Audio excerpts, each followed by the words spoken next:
Graça e paz, igreja. Estamos aqui juntos novamente para a honra e glória do nosso Deus. Amém? Com muita alegria que nós estamos juntos para darmos início a mais uma parte dessa jornada, que é o estudo do Novo Testamento. Amém, igreja? Então vamos começar orando, glorificando o nosso Deus, porque para Ele é toda a honra e toda a glória. Amém? Senhor Jesus, nós te agradecemos por este tempo, Pai. Te agradecemos porque até aqui o Senhor tem sido conosco. Te agradecemos, Senhor, porque em todas as coisas nós temos percebido o seu agir, o seu amor, Pai, e percebido que o Senhor se mantém no controle de todas as coisas. Te agradecemos por esse Ministério Igreja do Monte, Pai. Te agradecemos por todas as igrejas abertas aqui em Brasília e no mundo. Te agradecemos pela nossa pastora presidente, Maria Ramos. Continua dando sabedoria, discernimento, Pai, disposição, saúde à tua filha, Pai. Nesse compromisso que o Senhor levantou, abençoa a vida dela e da família também. Peço que o Senhor também visite os nossos pastores aqui da Igreja do Monte do Plano Piloto, Pai. Visita o pastor Marcos, a pastora Sônia, toda a sua família, assim como os demais pastores também, Pai, desta congregação. Senhor, nós cremos que neste mês, Pai, que se inicia nessa semana, Pai, grandes serão as vitórias, grandes serão os teus feitos, grandes serão os testemunhos. Nós declaramos, Pai, que cremos em Ti, que cremos em Jesus Cristo como nosso Senhor e Salvador e cremos, Pai, que as coisas têm contribuído para o bem daqueles que te amam e que têm caminhado segundo o seu propósito, Pai. Declaro, Pai, que muitos irmãos receberão uma porção acrescida de fé, pois têm se dedicado ao estudo da palavra. Te agradecemos por essa porção que se acrescenta em nós. Te agradecemos, Pai, por esse compromisso que os irmãos têm tido com esse estudo. Te agradecemos, Pai, porque a tua palavra é viva, ela é verdadeira, porque ela transforma, porque ela nos guia e porque ela nos fortalece, Pai. Continua dando também disposição a mim e aos meus irmãos para permanecermos firmes na tua palavra, nos teus ensinamentos, no teu evangelho. Assim, Pai, eu oro junto dos meus irmãos, te agradecendo e crendo que o Senhor tem ouvido todas as nossas orações e por isso somos gratos em nome de Jesus. Amém, igreja? Então vamos lá, irmãos, estamos aqui, né? Vimos o estudo da carta ali de Atos dos Apóstolos, na verdade, é o livro do Atos dos Apóstolos, que é quando a gente vê ali o início da igreja primitiva. Logo em seguida, nós demos continuidade com o estudo da carta aos Romanos, certo? E na sequência nós tivemos, agora acabamos semana passada, o estudo da primeira carta de Paulo aos Coríntios. E aí agora nós vamos dar continuidade, meus irmãos, e hoje nós estaremos iniciando o estudo da segunda carta de Paulo aos Coríntios. Hoje nós vamos fazer uma pequena introdução e eu gostaria muito de pedir aos irmãos que se apeguem em Deus, para que vocês tenham esse compromisso desse estudo. Irmãos, são muitas as atribulações, são muitas atribuições que nós temos. A nossa rotina, independente de pandemia, ela se mantém. Né? Se a gente deixa de fazer uma coisa, a gente preenche o nosso tempo com outras coisas. Então é muito importante que esse tempo semanal de estudo da palavra permaneça, irmãos. Mantenha-se firme. Deus, ele tem se mantido fiel e nós precisamos também exercer nossa fidelidade diante de Deus. Amém? Então eu convido os irmãos para essa jornada. São 13 capítulos. Hoje nós estaremos aqui apenas com a introdução. Vão preparando o coração. Vão pedindo a Deus aí que continue transbordando o Espírito Santo sobre as nossas vidas para que a sabedoria de Deus se achegue até nós por meio da sua palavra, irmãos. O discernimento de Deus, o guiar de Deus, que nossa vida seja guiada, seja levada pela sua palavra, pelos seus ensinamentos, pela sua vontade. Amém? Então, irmãos, o que eu posso adiantar para os irmãos sobre essa segunda carta de Paulo aos Coríntios? Que ela foi escrita ali mais ou menos no ano 55 depois de Cristo, ou seja, ela foi escrita no mesmo ano da primeira carta que se encontra nas Sagradas Escrituras. Os biblistas, os arquivistas, os estudiosos, eles concordam que essa carta foi escrita mais ou menos 6 meses depois da primeira carta que está nas nossas Sagradas Escrituras, e não há dúvidas de que foi Paulo quem escreveu essa carta, porque ele se identifica logo no início, ele saúda os irmãos, então não há dúvidas de que foi escrita por Paulo. Nesse momento, irmãos, ele não estava mais em Éfeso, que foi de onde ele escreveu a primeira carta. Então, ele já se encontrava ali na Macedônia, certo? Em outras regiões por ali, e ele sentiu a necessidade de escrever essa carta.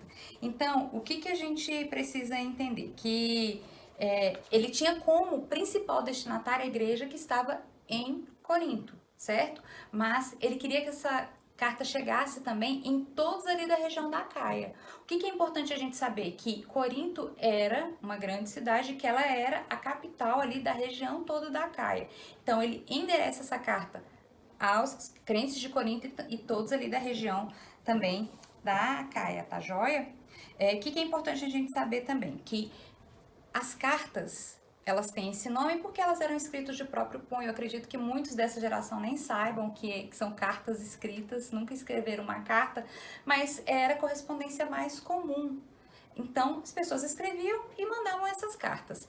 Qual que é a diferença das cartas de Paulo? É que eram cartas escritas para saber ali do cotidiano daquelas igrejas que ele tinha fundado, mas também ele sempre mandava um sermão por escrito. Então, a diferença é que esse padrão de carta surgiu após o cristianismo. E por isso, muitas vezes vocês vão encontrar outro nome para essas cartas, vão ter o nome de epístolas. Qual que é a característica da epístola? Ela é uma carta que tem características de carta comum, mas que também tem um sermão escrito, tá certo? Então, Paulo ele se comunicava dessa forma com as igrejas. Era a forma que ele tinha de dar o retorno das informações que ele tinha, de fazer alguma correção, de dar alguma instrução, de enviar algum irmão que estava indo, né, ali de viagem para aquela região e atestar de que era enviado por ele. Então, elas tinham esse caráter, tá joia? Então, a gente precisa saber que elas vão ser epístolas por ter esse caráter de carta comum, mas também como sermão, com instruções acerca dos ensinamentos cristãos. E a gente precisa também compreender que nessa carta, logo no início, Paulo, quando ele saiu da igreja, ele diz que está com Timóteo. Então, essa viagem que ele estava fazendo ali, a gente se lembra que ele está recolhendo ali as ofertas naquela região para levar para o Pentecostes, lá para a igreja de Jerusalém, para os crentes de Jerusalém, e ele faz menção de que ele está ali já com Timóteo, tá certo? Coisas que nós vimos ali no estudo junto com o presbítero Narciso, que é importante a gente se lembrar, que Corinto era uma cidade grande, que era uma cidade portuária, que o trânsito de pessoas ali era muito grande de várias regiões. Então, era muito estratégico ter uma igreja ali, meus irmãos. Até porque era uma cidade muito, muito pagã. Então, a gente sabe que a característica da cidade em si era de muita imoralidade e muita carnalidade. Então, por causa dessa situação, naquele período surgiu até um verbo que era corintinizar. Corintinizar significava tornar corrupto, corromper alguém, sabe? Então, para a gente entender como as características daquela cidade eram muito complexas, certo? Naquela época, né, nesse início aí dos anos da igreja, Corinto era considerada a cidade mais devassa daquela região. Então, irmãos, eu acredito que o trabalho de Paulo não tenha sido realmente fácil com aquela igreja, mas ela surtiu muitos frutos para a honra e glória do nosso Deus, tanto que é uma carta que chegou até nós. Amém? Quando a gente pensa na necessidade de Paulo escrever mais uma carta, a gente precisa se lembrar que, conforme foi dito no estudo da carta passada, que assim como a primeira carta não foi a primeira carta, essa também não é a segunda carta. Paulo, pelos estudos, pelas as informações que ele dá em outros escritos, a gente percebe que foram escritas 4 cartas para a igreja de Corinto, tá certo? Então, o que a gente precisa saber? Que a segunda e a quarta cartas é que contam nas nossas escrituras. Então, a primeira carta aos Coríntios, que se encontra nas Sagradas Escrituras, na verdade, é a segunda carta. A segunda carta, que é a que nós vamos estudar agora, foi a quarta carta que Paulo escreveu para aquela igreja, tá certo? E aí a gente vai entender devagarinho como que as coisas aconteciam. Por que Paulo precisou escrever tantas cartas? Porque por ser numa região muito complexa, por ser um povo que vinha ali de adoração a outros deuses, de práticas que eram práticas que não condiziam com os ensinamentos cristãos, ele precisou ter uma atenção maior. Então lá em Atos, a gente vai ver ali em Atos, no capítulo 18, que Paulo fundou essa igreja, tá certo? Então ele funda essa igreja, ele passa um tempo e ele fica lá até entender que a igreja se estabeleceu. Então, a igreja se estabelece, a igreja se firma ali e Paulo decide continuar o evangelismo dele, continua a ir para outras regiões. Um tempo depois, Paulo recebe notícias de que a igreja estava passando por muitos problemas, com a questão da imoralidade, com a questão de práticas que não condiziam com o cristianismo. Então, Paulo resolve escrever a primeira carta, essa primeira epístola. Como que nós sabemos que ele escreveu essa primeira epístola? Conforme nós vimos lá na primeira carta aos Coríntios, que está nas nossas escrituras, no capítulo 5, no versículo 9, que ele diz: já vos adverti por carta que não vos associeis a nada que fosse imoral. Então, Paulo escreveu essa primeira carta, e aí essa carta não foi muito bem compreendida. Logo em seguida, ele teve notícias de que a imoralidade continuava, que outras questões complexas estavam acontecendo, então ele se vê na necessidade de novamente escrever outra carta. Então ele escreve uma outra carta com muitos detalhes, que é essa carta que nós temos como a primeira carta aos Coríntios e que nós terminamos o estudo. Então nós vimos ali que Paulo precisou lidar com uma série de questões, com uma série de assuntos para poder ensinar os irmãos, para poder instruir os irmãos. E é muito interessante da gente perceber que não é por acaso, irmãos, que das 4 cartas só 2 estão nas nossas Sagradas Escrituras, porque Deus sabe todas as coisas, ele sabe das nossas necessidades e aprove a ele que apenas essas 2 estivessem compondo as Sagradas Escrituras. Esses são os ensinamentos mais primordiais, esses são os ensinamentos mais importantes. Então, é preciso que a gente compreenda que, mas por que se perderam? Por que nós não temos as outras cartas? Não. Assim foi a vontade de Deus, e ela é boa, perfeita e agradável. Amém? Então, Paulo, ele insistiu em ensinar essa igreja, né? Ele fundou e escreveu a primeira carta, escreveu a segunda carta, e ele continuou percebendo problemas na igreja. E por que ele insistia com essa igreja? Primeiro, porque ele acreditava no potencial daquela igreja. Mais do que tudo, ele acreditava que era uma igreja que tinha muita força para prosseguir. E, irmãos, embora essa igreja tenha tido muitos problemas com a prática do cristianismo, algo que fica muito claro para nós é que eles nunca negaram a fé em Jesus. Eles criam que ele era o Salvador. Eles criam que ele veio como homem, que ele morreu pelo perdão dos nossos pecados. Então, todos aqueles preceitos que são coluna da nossa fé em Cristo, eles mantinham. O problema deles eram as práticas. Porque nós precisamos entender que há um processo pelo qual nós passamos. E não é fácil largar velhas práticas. Então, a igreja ela era muito contaminada pelo passado que tinha dos cristãos, desses novos convertidos, da história pagã que eles tinham. Então, Paulo via muita imoralidade, via ali as misturas dos sacrifícios, eles estavam aprendendo. Então, paralelo a isso, acontecia ainda de falsos profetas se levantarem naquele meio. Então, tudo ia conturbando um pouco mais, mas Paulo nunca desistiu daquela igreja. Paulo acreditava que era a vontade de Deus que ali se estabelecesse, que uma igreja, era a vontade de Deus que aquele povo ali se firmasse e trouxesse novos convertidos também, para que a palavra, para que o evangelho se espalhasse. Então, foi muito difícil para Paulo, sabe? Não foi sofrido ele ensinar aquela igreja, mas ele permaneceu. Então, aí ele escreveu essa segunda carta. E logo em seguida, Paulo teve notícias de que as coisas ainda não estavam caminhando como ele imaginou que fossem caminhar após essa segunda carta, que para nós é a primeira carta aos Coríntios. Então, ele decide fazer uma visita, meus irmãos. E nessa visita, Paulo, ele não é bem recebido pela igreja. Infelizmente, haviam líderes ali que estavam se levantando no meio da igreja, contaminando a igreja. E Paulo, ele não consegue cumprir a missão dele nessa visita. Ele volta muito triste e chateado porque, irmãos, alguns estudiosos dizem que ele quase foi enxotado de Corinto por esses grupos rebeldes. Esses grupos que estavam disseminando essas falsas doutrinas ali no meio da igreja. E ele volta muito triste por essa recepção.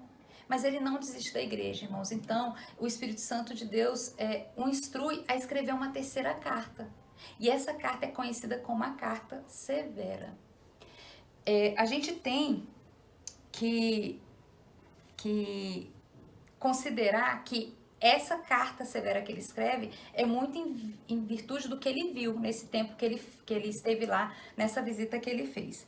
E aí a gente vai ter notícias dessa visita em 2 Coríntios, no capítulo 2, os versículos de 1 a 3. Nós vamos ter notícias dessa visita na 2 Coríntios 12, 14, 2 Coríntios 13, do 1 ao 2. Então, ao longo do nosso estudo, nós vamos ver ele falando sobre essa visita, certo?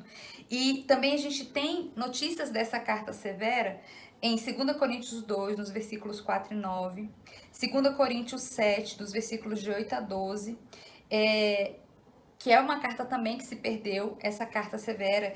E Paulo, nessa carta, ela é tida como severa porque ficou claro que ele fez muitas críticas, duras críticas e correção à igreja. Sabe, irmãos, eu creio que essa carta, para ter alcançado os irmãos como ela alcançou, foi porque realmente o Espírito Santo falou muito forte com esses irmãos.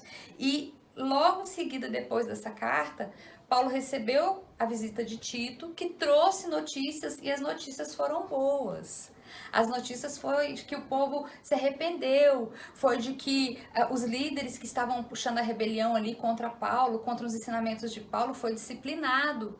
Que houve um sincero arrependimento ali daquela igreja, que eles se humilharam diante de Deus. Então, assim, essa carta que a gente não tem conhecimento dela para ler, a gente soube que ela existiu porque ela tem referências dela na palavra, ela realmente alcançou os seus objetivos, que era ali trazer um tempo de contrição, de arrependimento aos irmãos. Amém? E então, nesse intuito, né, sabendo Paulo que o povo ali tinha sido despertado novamente, que o povo estava mais uma vez voltado para os ensinamentos de Deus, então nesse intuito ele escreve essa 4ª carta, que é, na verdade, a 2ª carta de Paulo aos Coríntios.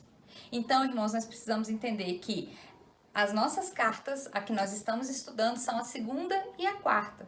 A 1ª e a 3ª se perderam, mas foram todas no mesmo intuito de ensinar a igreja.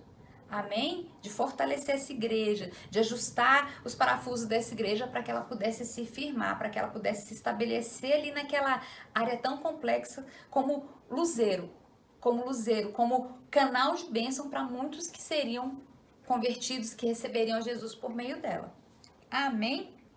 Então, o que é importante a gente saber sobre essa carta, meus irmãos? Ela tem assuntos um pouco menos complexos do que nós vimos na 1ª carta aos Coríntios, mas é muito importante a gente perceber que Paulo ainda percebia que havia ali algumas insurgências no meio dos cristãos, tá? Esses líderes foram disciplinados, eles se humilharam, né? Esses que estavam com maior força contra aquilo que Paulo estava ensinando, mas ele sabia que ainda tinha falsos profetas ali no meio do povo. Então ele sente necessidade de, nessa 2ª carta aos Coríntios, de fazer uma defesa do seu ministério, uma defesa do caráter apostólico da sua missão. E é muito bacana da gente ver como Paulo, ele vai ali falando com os irmãos, vai instruindo os irmãos e chega num ponto em que ele fala das coisas que ele passou, que ele não foi chamado, escolhido de nome, que ele foi chamado pelo próprio Jesus. Desde o início a gente vai ver Paulo ali se apresentando e já falando apóstolo de Cristo. Então é muito bacana da gente ver, porque em nenhum momento a gente vê Paulo com a pretensão de se defender. Ele defende o ministério dele. Ele se defende como apóstolo de Cristo. Ele se defende porque ele sabe que na pessoa dele está ali um pano de fundo que é o próprio evangelho. Então ele vem muito forte, com muita fé, com muita dignidade, com muita devoção, falando de tudo que ele passa, da cruz que ele também passa, por amor a Cristo, por amor à defesa desse evangelho. E o tempo todo a gente percebe que ele faz toda essa defesa visando a palavra, a verdade. Então é muito bacana porque nós vamos perceber isso ao longo desse estudo, meus irmãos, que Paulo ele defende por amor ao próprio Deus, por amor à igreja, sabe? Defendendo com todas as forças que ele tem aquilo para o qual ele foi chamado, o ministério para o qual ele foi chamado. Amém, irmãos?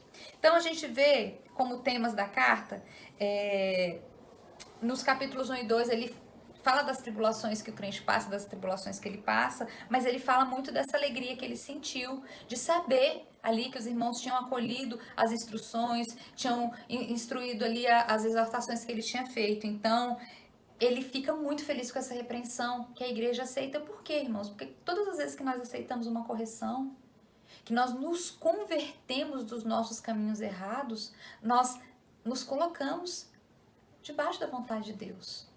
Amém? Então ele estava muito feliz, porque se era uma igreja inteira que estava ali se perdendo e essa igreja toda se arrepende, é motivo de alegria, não só aqui na terra, mas como nos céus.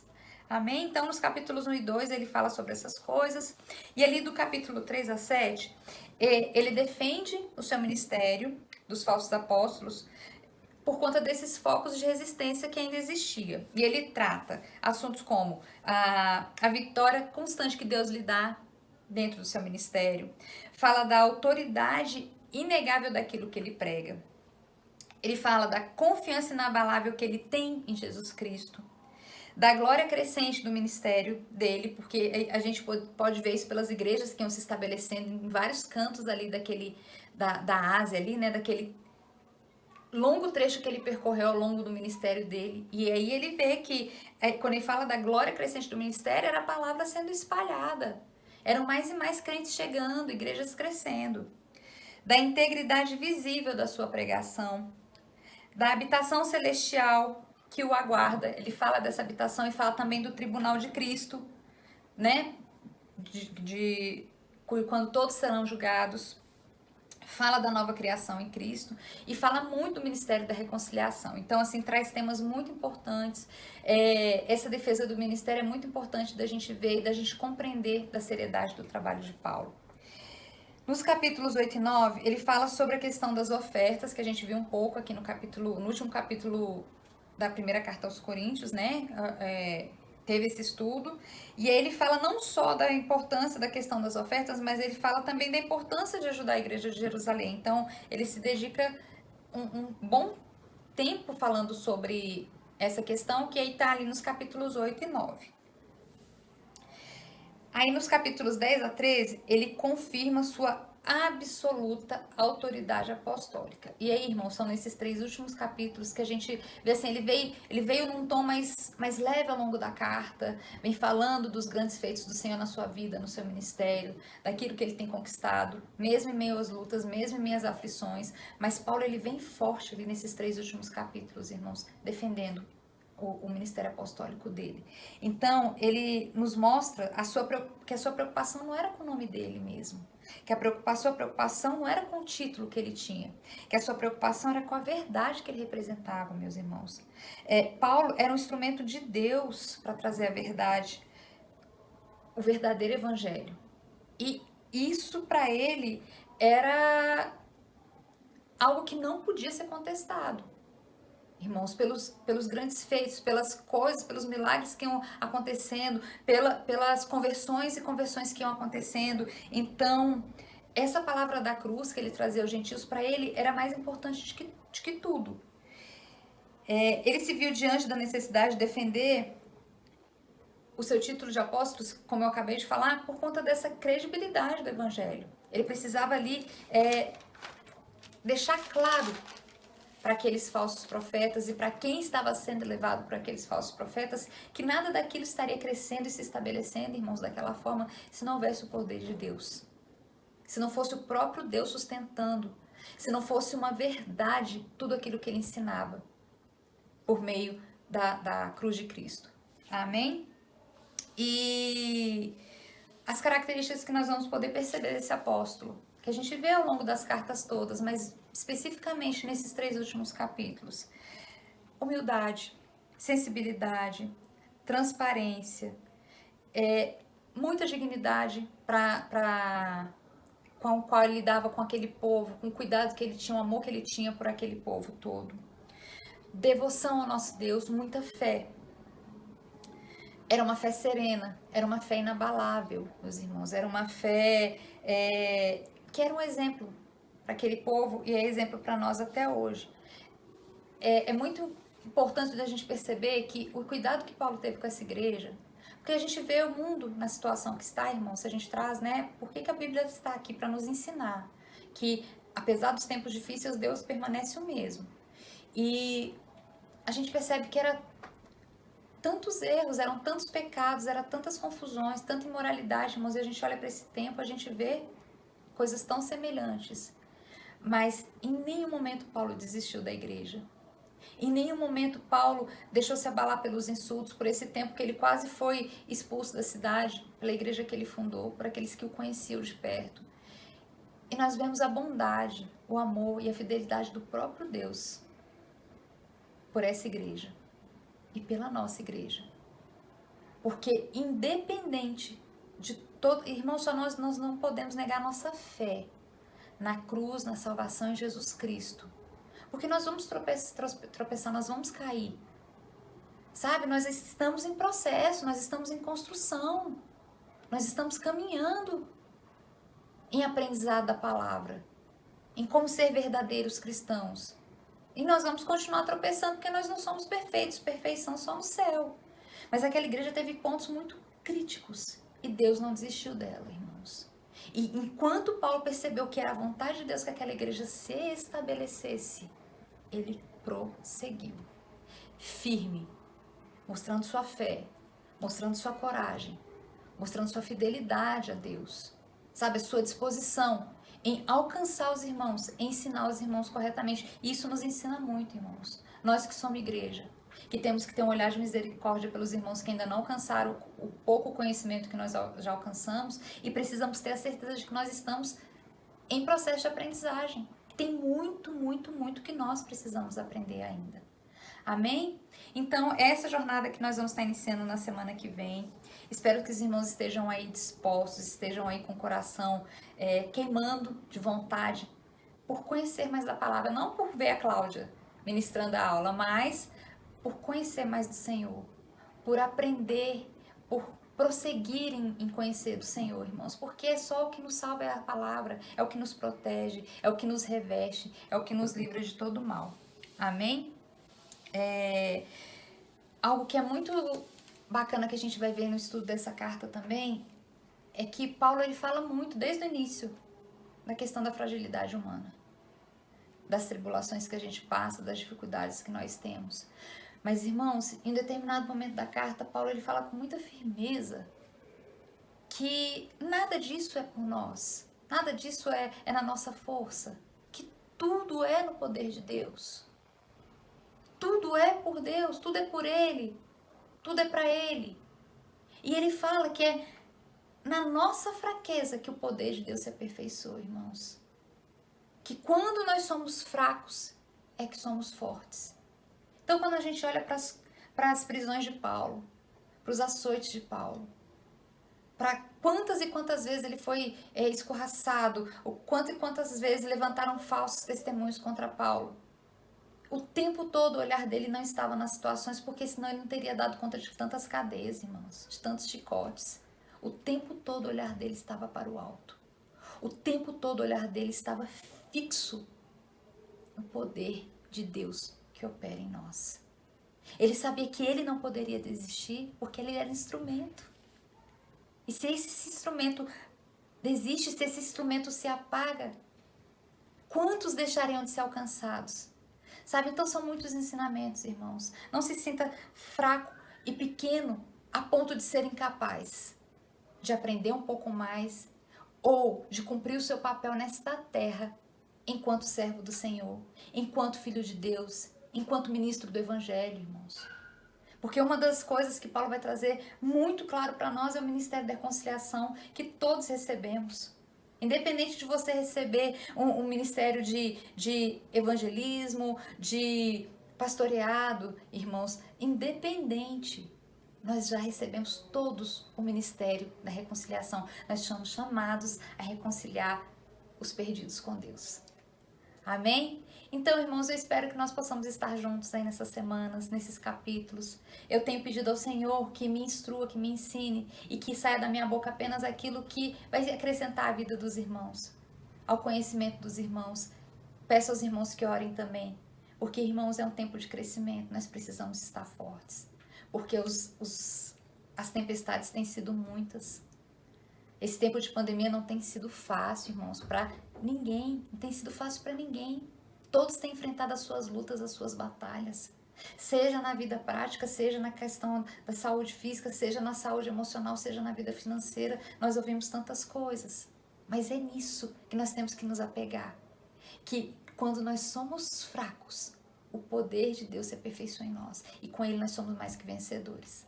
Amém? Vamos juntos, irmãos, para mais uma carta. Vamos juntos para mais um tempo de estudo. Eu conto com os irmãos. Amém? Vamos orar? Pai, nós te agradecemos, Senhor, por este tempo em que vamos continuar esse estudo da palavra, Pai. Te agradeço pela vida do presbítero Narciso, que concluiu mais uma etapa. Pai, te peço, abençoa-nos nessa etapa que se inicia hoje. Pai, seja conosco.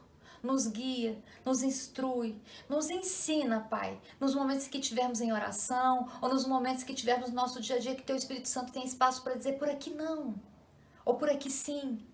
Pai, que o Teu Espírito Santo continue falando nas nossas mentes, aos nossos corações, nos nossos afazeres diários. Nós queremos crescer, Pai, em prática, em prática. Assim como aquela igreja de Corinto teve dificuldade na prática do cristianismo, muitas vezes nós temos também, Senhor. Então nos ajuda a acertar em coisas que temos errado, a nos arrepender de práticas que ainda vêm, Pai, de um tempo em que estávamos ali completamente perdidos, Senhor. Nos ajuda a transformar, a crescer de glória em glória, Pai, porque nisso Teu nome é honrado. E que todo esse tempo de estudo, que toda essa dedicação, Pai, seja apenas para Te exaltar. Somos gratos por Jesus, somos gratos pela salvação que nos alcançou, Pai. E é por isso que nós juntos aqui pedimos, mas também agradecemos, Pai, em nome de Jesus. Amém? Fique em paz, igreja. Uma ótima semana, que Deus abençoe a todos.